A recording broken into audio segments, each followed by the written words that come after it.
Hello everyone, I'm Shun Technic Bricks. This is the third update of the 42122 rebuild project.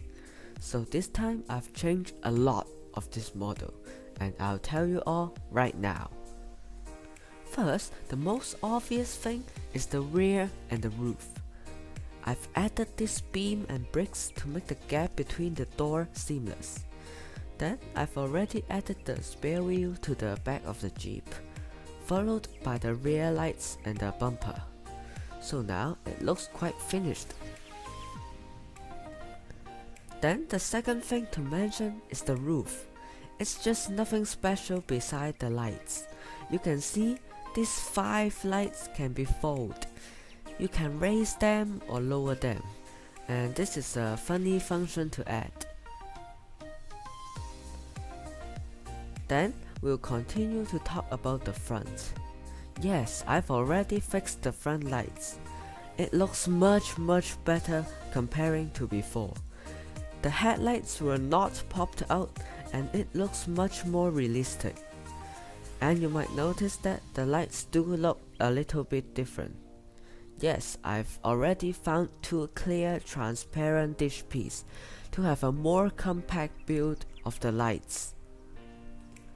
Another thing I've added is the winch. I know you've been waiting for this so long. May I show you? The function of it is you have to press this switch in order to pull the hook out. You cannot just pull the hook, it will stall. This can really be used as a real winch to pull heavy things. Last but not least, the most exciting thing to mention is the engine cover. Oh yes, the colors changed, but this is not the main point. I'll put this car sideways. Oh yes, you've noticed that. The engine cover is tilted backwards. It's half stud higher here. The reason I do this is actually not on purpose. I just keep building and the axle length limits the build.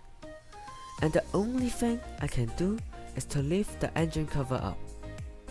And I found it really cool. So what do you think?